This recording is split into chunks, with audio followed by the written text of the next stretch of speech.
আসসালামু আলাইকুম ভিউয়ার্স, আশা করি সবাই ভালো আছেন। আগের পর্বে আমরা দেখেছি কিভাবে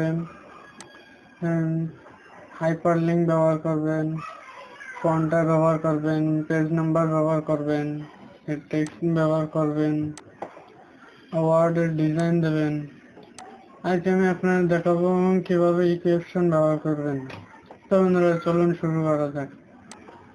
যদি আপনি মাইক্রোসফট ওয়ার্ডে যদি কোনো অঙ্ক কাজ করতে চান তাহলে ইকুয়েশন ব্যবহার করতে পারবেন। যেমন এখানে ধরেন আমি লিখতেছি,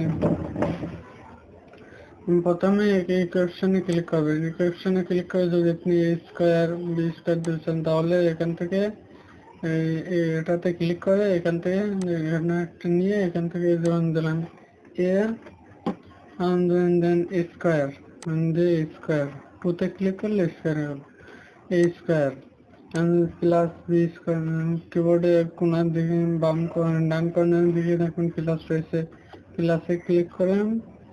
এবার আবার ইনসার্টে গিয়ে ইকুয়েশনে ক্লিক করে আবার এটার উপরে ক্লিক করে যেটা দেখতেছেন এটা দিবেন, দিয়ে এখানে দেবেন হচ্ছে বি বি বি স্কোয়ার। এটা প্রথমে দেখবেন b square a square plus b square root দিয়েছেন, তাহলে এখানে গিয়ে এখানে এটার উপর ক্লিক করলে রুট অপশন চলে যাবে। রুটে এখান থেকে দেখুন একটা যেমন রুট ফাইভ দেবেন। তারপরে যদি উপর নিচে ভাগ করতে চান তাহলে ইনসার্টে গিয়ে ইকুয়েশনে গিয়ে এই যে প্রথম দিকে ক্লিক করলে উপর নিচে ভাগ করতে পারেন। যেমন এখানে দিলাম 5, তার নিচে দিলাম 6, উপর নিচে ইয়ে গেছে। আমি এটাকে একটু বড় করে নিচ্ছি, এটাকে আমি বড় করে নিলাম, এটাকে আমি বড় করে নিচ্ছি। মাঝখানে প্লাসটা ছোট দেখা যাচ্ছে, এটাকে বড় করে নিই, এটাকে আমি বড় করে নিচ্ছি। A square plus b square root 5/6। তারপরে আমরা এখান থেকে আরো অনেকগুলো আছে, এখান থেকে আমরা আরো অনেক কিছু ব্যবহার করতে পারবো। এখানে সমান সমান আছে,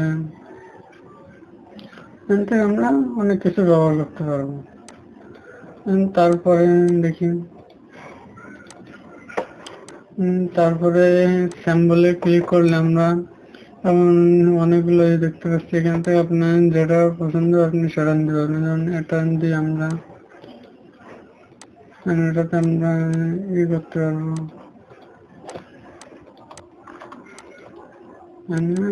যেমন এখানে ধরুন দেবো আমি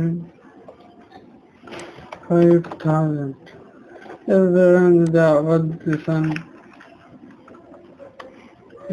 আবার দিলাম 5000। এভাবে করতে পারবেন। আরো অনেকগুলো আছে, আমাদের আপনি একটা একাকি হিসাব করতে পারবেন।